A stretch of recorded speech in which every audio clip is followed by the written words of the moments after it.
Sandra Smith and I are on Fox and Friends, filling in for Ainsley. Sandra's going to do her show beginning at 1 o'clock to 3 o'clock today. And we just got this 15, 20 minutes ago, and we're trying to make sense of it. We talked about it on the air. It's about, we got about 12, 15 pages to go through. Sandra, first off, great to see you again. Yeah, it's been 10 minutes. Yeah. But your thoughts about what we've seen so far? Well, so I reached out to Caroline Leavitt, the White House press secretary, who's going to be briefing at 1 o'clock Eastern time today. Obviously, this will be a highly anticipated briefing with a lot of questions about this. But she has immediately thrown cold water on this new Atlantic story titled, "Here Are the Attack Plans That Trump Advisors Shared on Signal." She says the Atlantic has conceded these were not war plans, in quotations, war plans. This entire story was another hoax written by a Trump hater who is well known for his sensationalist spin. So now we have to ask ourselves, is this spin? She's basically making the case these are not war plans. The Atlantic piece is titling them attack plans, and big questions over whether or not this was highly sensitive or classified information. If it was, it should have never been published. But in the piece, the journalist does say he reached out to the White House to say, because your national security advisor, because your Department of Defense, your defense secretary said that that this was not the case, that these were not classified, then I should be able to release them. So he obviously made the White House aware he was going to release them. And it appears that the White House didn't stop him. I mean, you have to think the White House knew this was going to happen. So they've been published, which would say the White House is confirming they're not classified. Right. But it's a timeline. There's precise details. There's definitely a timeline. I mean, they say, okay, at 11:44 Eastern time, Hegseth posted on the chat, all in caps, team update. The next beneath it, be in time now, 11:44, weather is favorable. Just confirmed with CENTCOM, we're a go for the mission.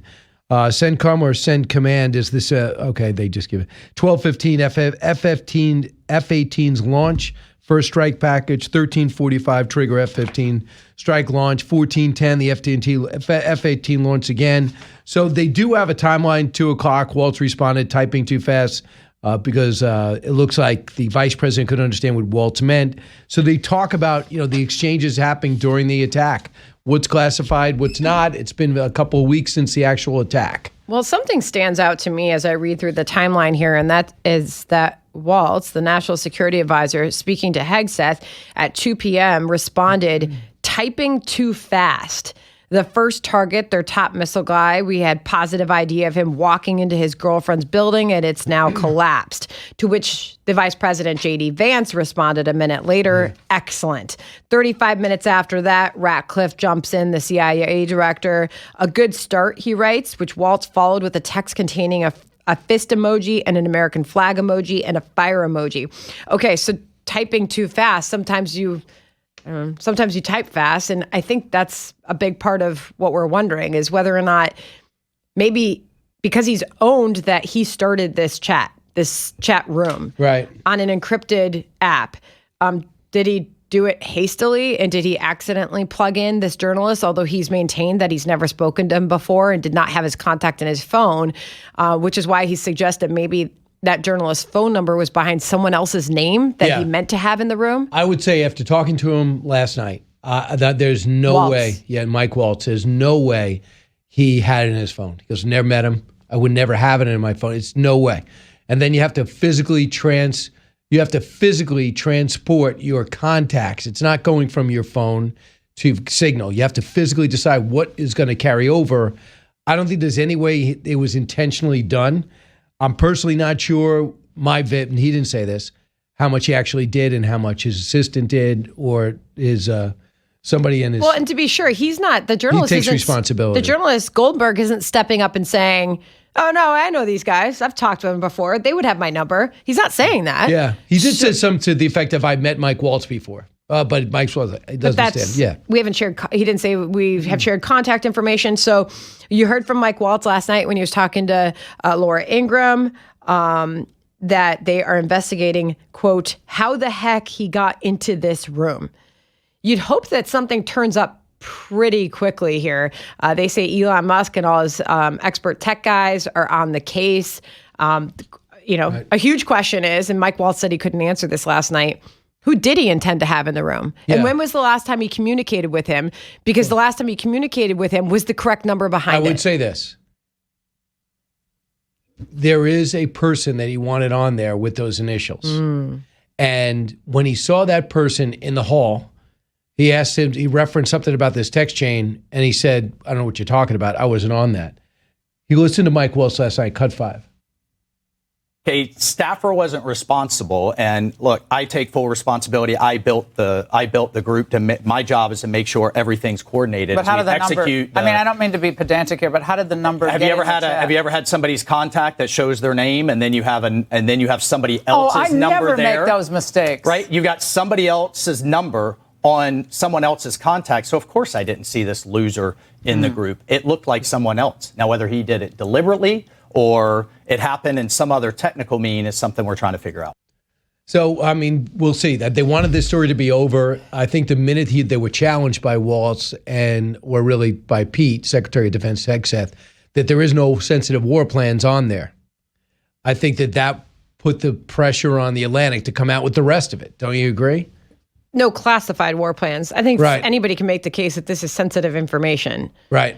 Classified, obviously, would be a completely different designation, and the journalists would be breaking the law to even publish them. But because the White House and the security team has been insistent that they're not classified, he felt like he could go to them and say, okay, then I'm going to publish them.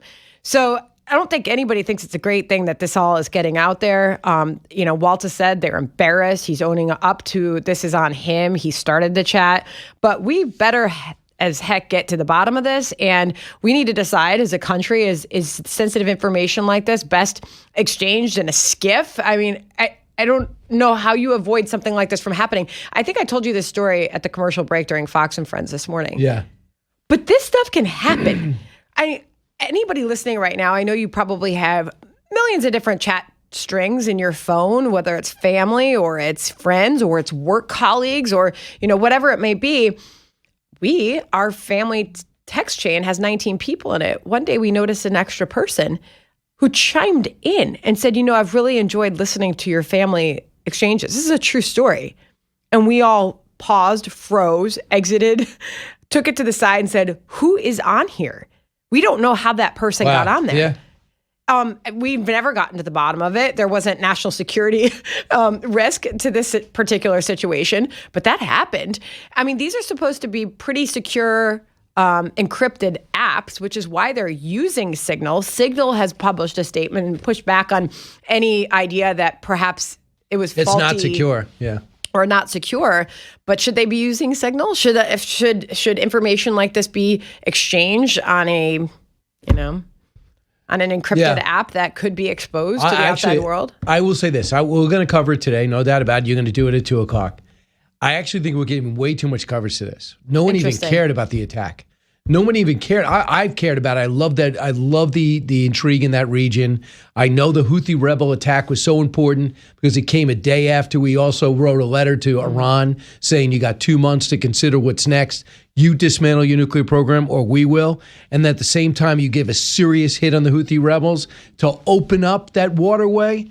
And now we know what's good. So I'm thinking to myself, that's a big deal. But when I talk to people around here, you talk to people in the real world, it didn't even resonate with people. Yeah, but that happens when you have a mistake that becomes a major distraction. Right. And you have Democrats right now with a lot of... nothing else going on. In a very public way, can call attention to it. They had the hearing yesterday. There's another hearing today where they're going to be forced to answer for this again. So it's just a huge, huge distraction on what otherwise is a very offensive position on the part of this administration, and is taken away from that. Yeah, I mean, essentially, you have Jeffrey Goldberg's commentary in between new pages about a rundown of the timing of events that took place in the attack that very few of people had very much interest in prior to this, even though I think it's a significant move because it shows this administration was taking the threat in that region seriously. And you can't take 76 shots at our destroyer, even though we're knocking down all the shots,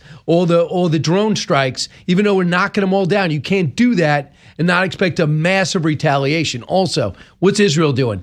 On the receiving end of rockets, missiles into Israel. So at the same time, we're defending Israel, sending a message to the Houthis' big suppliers, Iran, and then actually hitting those men in moccasins in caves, causing so much havoc in the region. Let me ask you by something, Russia though. and China. Could it have been handled better as to not become such a huge distraction? Yeah. I mean, you had Hegseth right away coming out saying nobody texted war plans. He said, that's all I have to say. Mike Waltz, there was no classified information. That was Tulsi Gabbard, Ratcliffe, my communications, to be clear. The messages that were in here by the security team were entirely permissible, which led the reporter to say in this newly published article saying that it was all those statements combined with the assertions from numerous administration officials that he was lying about the context of the signal text. He said, quote, that has led us to believe that people should see the text in order to reach their own conclusions. So perhaps maybe the response could have been handled in a way that didn't, quote unquote, force this journalist to publish more. I don't know. Thoughts? Sandra, I thoroughly believe it. I believe that it could have been handled because we don't want the rest of it out. They had plenty of time on that flight to Hawaii to come up with something. Number two, I think he would have published it anyway. You're going to tell me that the Atlantic wouldn't have felt pressure and Peter Goldberg wouldn't have pressure to extend this story more? I think he extends it anyway. My personal opinion. Can you imagine this guy holding back anything that would damage the Trump administration? I couldn't.